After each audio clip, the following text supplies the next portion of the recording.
saudara-saudari, jemaat serta simpatisan Bajik Buddha Payung.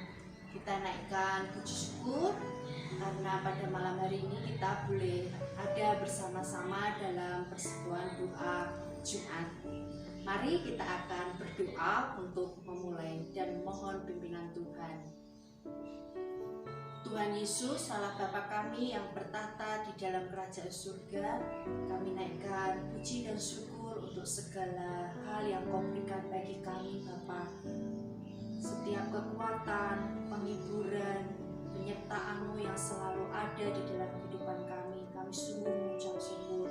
Dan saat ini kami ingin mendengarkan firman-Mu. Berikanlah kami hikmat-Mu ya Roh Kudus, supaya kami mampu memahami apa yang menjadi sabda-Mu dan mau melakukannya di dalam kehidupan kami sehari-hari. Terima kasih Bapa di surga, dalam nama Tuhan Yesus dan berdoa. Amin. Shalom, Bapak, Ibu, dan Saudara sekalian. Mari kita membaca firman Tuhan yang saya ambil dari Kisah Para Rasul 9 ayat 1 sampai dengan 5. Kisah Para Rasul 9 ayat 1 sampai dengan 5. Saya akan membacakan untuk kita semua.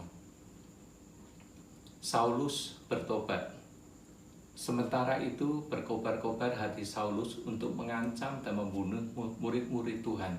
Ia menghadap imam besar dan meminta surat kuasa daripadanya untuk dibawa kepada majelis-majelis Yahudi di Damsyik, supaya jika ia menemukan laki-laki atau perempuan yang mengikuti jalan Tuhan, ia menangkap mereka dan membawa mereka ke Yerusalem. Dalam perjalanan ke Damsyik, ketika ia sudah dekat kota itu, tiba-tiba cahaya memancar dari langit mengelilingi dia. Ia rebah ke tanah, dan kedengaranlah olehnya suatu suara yang berkata kepadanya, "Saulus, Saulus, mengapa engkau menganiaya aku?" Jawab Saulus, "Siapakah engkau Tuhan?" Katanya, "Akulah Yesus yang kau aniaya itu." Sampai di sini pembacaan firman Tuhan. Bapak, Ibu, dan Saudara yang dikasihi Tuhan, core value GKI Peterongan yang pertama adalah spirituality atau spiritualitas, yaitu hal-hal yang berhubungan dengan keimanan seseorang. Iman bukanlah hal yang hanya ada di dalam pikiran. Iman harus diwujudkan dalam sikap hidup, tutur kata, tingkah laku, dan olah pikir. Perikop yang kita baca adalah tentang Saulus yang bertobat. Saulus dalam perjalanan hidupnya, ia berganti nama menjadi Paulus. Siapakah Paulus dan bagaimana spiritualitas Paulus? Saudara sekalian, Paulus hidup sekitar tahun 3 Masehi hingga 67 Masehi. Kira-kira usianya 3 tahun lebih muda dari Tuhan Yesus. Saulus dibesarkan di Yerusalem, ia berpendidikan tinggi. Ia mempelajari filsafat Yunani, berbagai ilmu pengetahuan. Ia juga belajar agama Yahudi, yaitu Perjanjian Lama, dan dididik dengan baik di bawah pimpinan seorang rabi Yahudi yang paling dihormati pada masa itu, yaitu Gamaliel. Pada masa mudanya, Saulus hidup sebagai orang Farisi. Bukan hanya itu, sebagai orang Farisi, Saulus tidak suka dengan sekte agama lain yang pengajarannya dianggap bertentangan dengan hukum Taurat. Sebagai orang muda, tentunya Paulus sangat bersemangat. Oleh karena itu, Paulus membenci Yesus Kristus dan para pengikutnya. Ia menganiaya orang Kristen, menyeretnya dalam penjara, bahkan sebagian ia bunuh. Paulus merupakan aktor utama di balik pembunuhan Stefanus. Kira-kira saudara-saudara sekalian, apa yang ada di benak Paulus saat itu? Tentu Paulus merasa benar. Bukankah sebagai orang Farisi ia patuh pada iman dan kepercayaannya? Ia merasa telah melakukan segala sesuatu dalam hidupnya sesuai dengan iman dan kepercayaan dan ajaran hukum Taurat. Ia menyiksa orang Kristen oleh karena ia berpendapat orang Kristen tidak mentaati hukum Taurat. Oleh karena itu harus ditangkap, dianiaya, dan jikalau perlu dibunuh. Kepatuhan hidupnya sesuai hukum Taurat membuktikan Paulus adalah seorang yang mempunyai iman yang teguh, iman yang kuat, iman yang besar.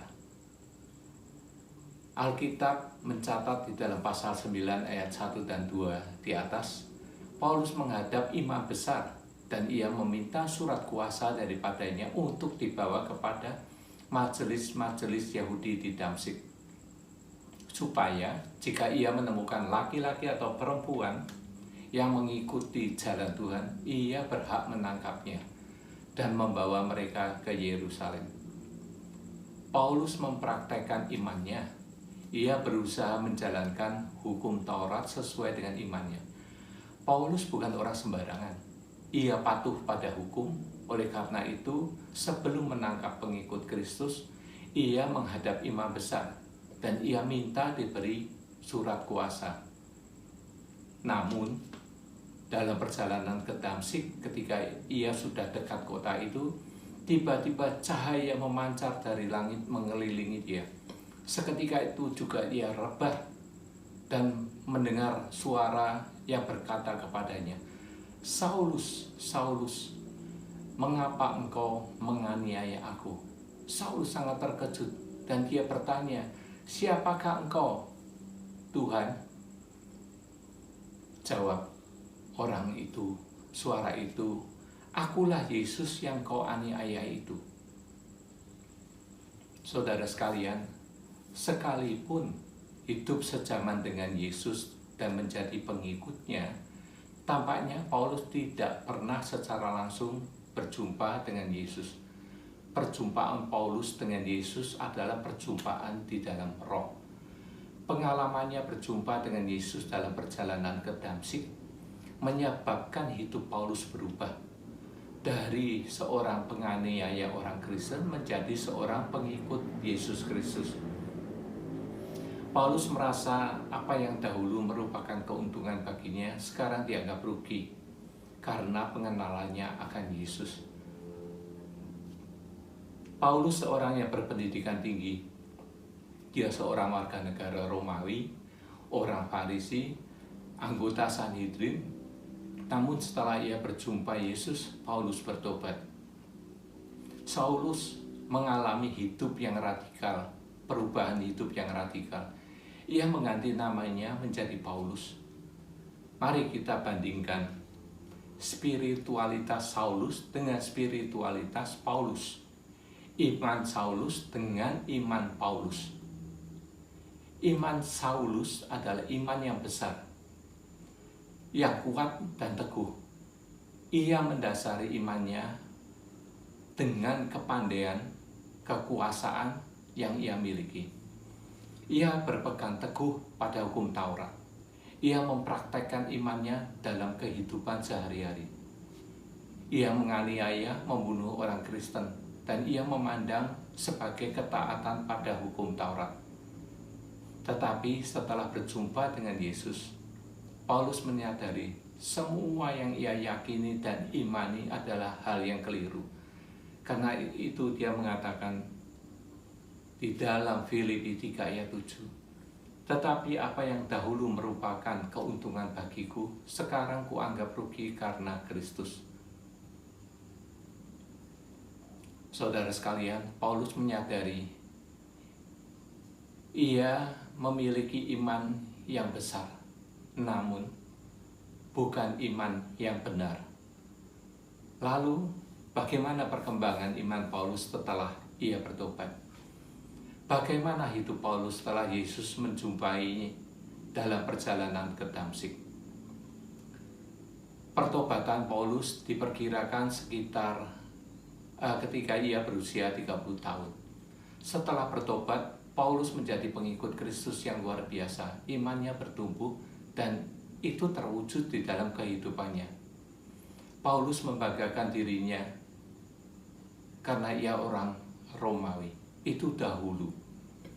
Pendidikannya tinggi dan dia berjabatan tinggi. Namun sekarang ia menyadari dirinya hanyalah orang yang paling hina, orang yang paling berdosa. Mari kita cermati apa yang dikatakan Paulus dalam ayat-ayat berikut. Tahun 55, dalam suratnya kepada jemaat Korintus, 1 Korintus 15 ayat 9, Paulus mengatakan, dibandingkan dengan semua rasul, aku paling berdosa.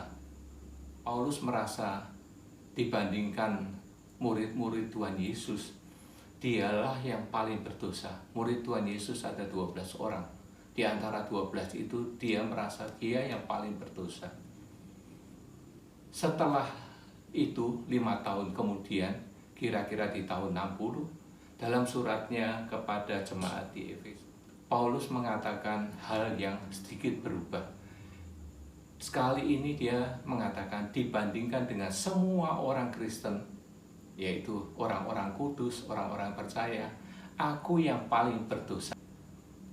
Ya. Bukan dari 12 rasul lagi, tapi dari semua orang yang percaya. Dia merasa yang paling berdosa.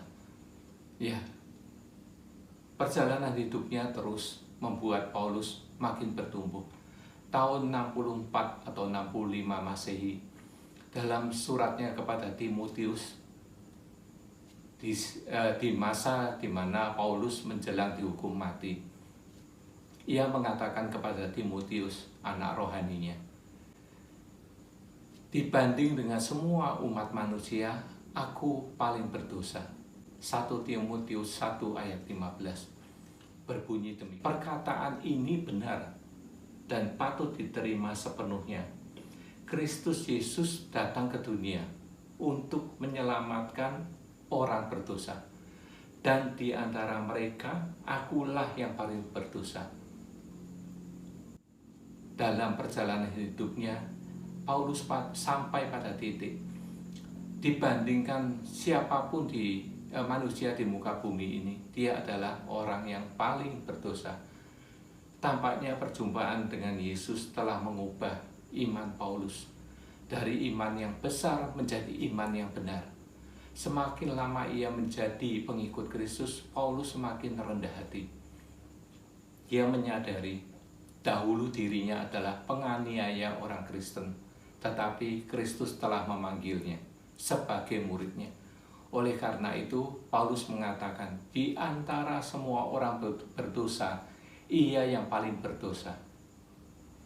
Bapak, Ibu, dan saudara sekalian, sudahkah kita berjumpa dengan Yesus?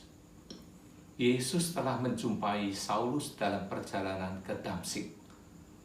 Yesus yang sama saat ini menjumpai saudara dan saya di dalam perjalanan hidup kita masing-masing.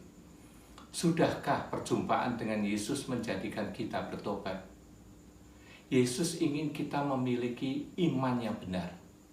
Apakah sebagai pengikut Kristus kita masih hidup dengan mengandalkan kepandaian kita, mengandalkan kekayaan kita, mengandalkan kedudukan dan jabatan kita? Sebagai orang yang beriman, harusnya kita bertumbuh, seharusnya kita makin rendah hati. Mari kita menguji diri kita masing-masing. Adakah perjumpaan dengan Yesus mengubah hidup saya? Adakah iman saya adalah iman yang besar, ataukah iman saya adalah iman yang benar? Amin. Tuhan Yesus memberkati kita semua.